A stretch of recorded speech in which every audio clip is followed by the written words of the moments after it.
ನಮಸ್ತೆ ಬ್ರದರ್, ವಾಪಸ್ ಸಿಗಕ್ಕಾಗ್ಲಿಲ್ಲ. ಇರ್ಲಿ ಯಶಸ್ಸಿನ ಪರಾಕಾಷ್ಠೆ. ಇದು ಸಿನಿಮಾ ಖಂಡಿತವಾಗ್ಲೂ ಯಶಸ್ಸು ಕೀರ್ತಿ ಎರಡರ ಪರಾಕಾಷ್ಠೆ ಆಗುತ್ತೆ. ಯಾಕಂದ್ರೆ ರಿಷಬ್ದು ಡೈರೆಕ್ಷನ್ ಆಗಿರ್ಬೋದು ಅಥವಾ ಪ್ರೊಡಕ್ಷನ್ ಆಗಿರ್ಬೋದು, ಕನ್ನಡ ಇಂಡಸ್ಟ್ರಿನಲ್ಲಿ ನನಗೆ ಗೊತ್ತಿರಂಗ್ ಆಲ್ಮೋಸ್ಟ್ 100% ಸಕ್ಸಸ್ ರೇಟ್ ಇರೋದು ಇವ್ರಿಗೆ ಅಂತಾನೆ ಅನ್ಸುತ್ತೆ ನನಗೆ. ಬ್ರದರ್, ನಿಮ್ದು 100% ಸ್ಟ್ರೈಕ್ ರೇಟ್ ಇರೋದು. ಇಲ್ಲಿ ಒಂದು ಸ್ಟ್ರೈಕ್ ನಾನ್ ಸ್ಟ್ರೈಕರ್ ತರ ಇರೋಣ, ಏನ್ ತೊಂದ್ರೆ ಇಲ್ಲ ನನಗೆ. Thank you brother, thank you so much. Cinema release ಆದ ತಕ್ಷಣ ನಿಮ್ ತಾಯಿ ಅವ್ರಿಗೆ ಸಿನಿಮಾ ತೋರಿಸ್ಬೇಕಂತ ನನ್ನ ರಿಕ್ವೆಸ್ಟ್. ಶೋರ್, ಮೈ ಪ್ಲೇಷರ್. ನಾನು ಖಂಡಿತವಾಗ್ಲೂ ಕರ್ಕೊಂಡ್ ಬರ್ತೀನಿ. But once again thank you for coming. ನಮ್ ಶೋಗ್ ಬಂದು ಇವ್ರಿಗೆಲ್ಲ ವಿಶ್ ಮಾಡಿದಕ್ಕೆ thank you Rishab, thank you so much. ಅಯ್ಯೋ ಥ್ಯಾಂಕ್ ಯು. ನಾನು ನೇರ ಬರ್ಬೇಕಾಗಿತ್ತು, ನನ್ನ ಶೂಟಿಂಗ್ ಕಾರಣದಿಂದ ಬರಕಾಗ್ಲಿಲ್ಲ. ಇಲ್ಲಾಂದ್ರೆ ಸಿ ಒಂಥರ ನಮ್ದು ತವ್ರ ಮನೆ ಇದ್ದಂಗೆ ಯಾವಾಗ ಬರ್ತಾನೆ ಇದ್ದೆ ನಾನು. ಸೊ ಈ ಸಲ ನನಗೆ ಮಿಸ್ ಆಯ್ತು.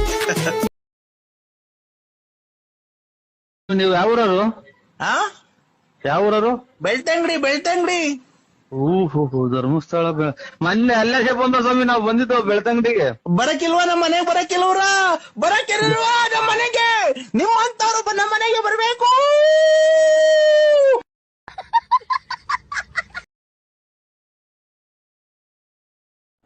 ಏನು ಸರಿ ಇಲ್ಲ, ಇವ್ರ ಅವನ ಅಮಾಸೆ ಹುಟ್ಟಿದವ್ರನ್ನ ತಂದ. ನಿಮ್ಮವ್ರ ಒಬ್ಬ ಹಿಡ್ಯಾಕ್ ಬಂದ್ರ ಅಡ್ಡಾಡ ಉಡ್ದ ಸಿಗುತ್ತ ನಿಮ್ನ.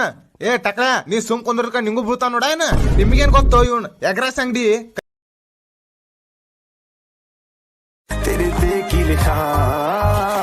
हुसन तेरा तौबा तौबा तौबा तौबा, हुसन तेरा